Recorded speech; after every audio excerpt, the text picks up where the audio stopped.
In this segment, we're going to take a look at the Jim Crow era, that era of prejudice and discrimination, the attempt of the South to reclaim the antebellum or pre-Civil War social order that had existed. Was Jim Crow real? Who was the real Jim Crow?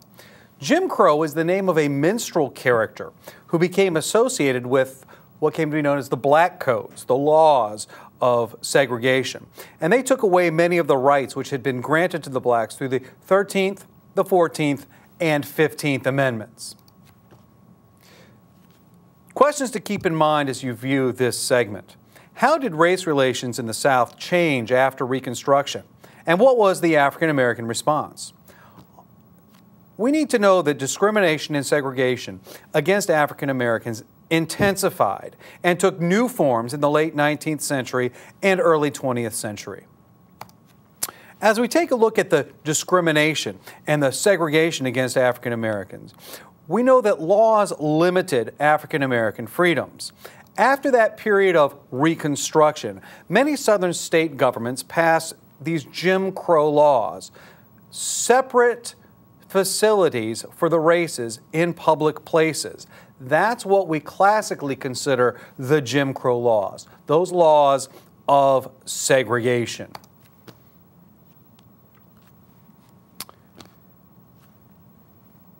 When we talk about the intimidation factors behind this, intimidation and crimes were frequently directed against African Americans. Especially lynching took the most grotesque form of this discrimination. African Americans seemed that they needed some protection. Who is going to look after their rights? Who is going to be sure that these laws are fairly executed? Who is going to evaluate these Jim Crow laws? They're going to look to the courts to find that protection. However, in the late 1800s, they are going to find that the courts really did not support the ideas behind the 13th, 14th, and 15th Amendments. In 1896, the Supreme Court case Plessy versus Ferguson, the court ruled that separate but equal did not violate the 14th Amendment, saying that as long as the facilities were equal, segregation is not a problem. Thus, the Jim Crow era was born. These separate facilities always seemed to be separate, but almost never were they equal. As we continue to look at discrimination and segregation against African Americans during the period of the late 19th and early 20th century, African Americans grew increasingly frustrated with their position in Southern society and began what came to be known as the Great Migration to northern cities. They were searching for jobs, trying to escape poverty and escape that discrimination in the South. They felt that the North had the answer. However, those who followed along with the Great Migration found that while Jim Crow laws did not exist in northern states, they still had plenty of discrimination and plenty of issues to deal with of prejudice once they got there. African Americans, the leadership, disagreed about exactly how to respond to these developments of the Jim Crow. First, we'll take a look at Ida B. Wells. She led an anti-lynching crusade. Ida B. Wells was a newspaper editor, and she called on the federal government to take action. She demanded that Congress pass a national anti-lynching law in order to hold the southern states accountable for the crimes that were being committed. However, Congress refused to make such a law. Congress decided that it was up to those individual states to pass laws against lynching. After all, murder is a state crime, not a federal crime. And therefore, Congress believed that it was up to the states. And this is where Ida B. Wells said, that's why we have a problem.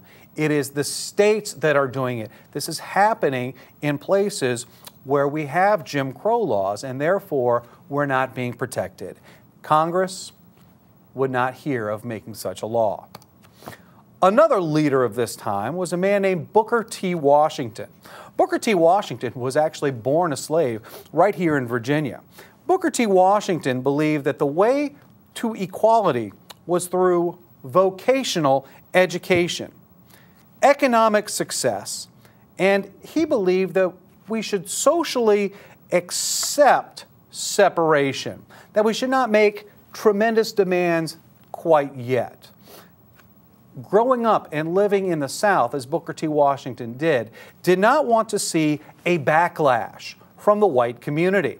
And so he felt that once economic success was realized, then social equality would come around.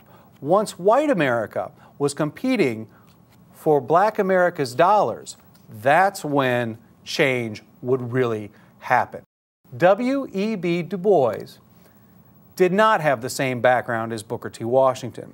Du Bois grew up in a relatively wealthy family, an upper middle class family in the North. He believed that education was completely meaningless without equality. What good is having an education if doors are not going to be open to you? He supported active engagement and challenge to the social order, challenge in both the North as well as the South. He supported political equality for African Americans, and he eventually helped found the NAACP. He was one of many Americans who formed this organization in 1909. That is the National Association for the Advancement of Colored People. Du Bois and Booker T. Washington did not see things eye to eye. In the early years, the response to Jim Crow, this is going to be followed by a great discussion. And a half century later, a struggle known as the modern civil rights movement is going to occur. And it's only then that we are going to begin to realize and carry out the protections of the 13th, 14th, and 15th Amendments.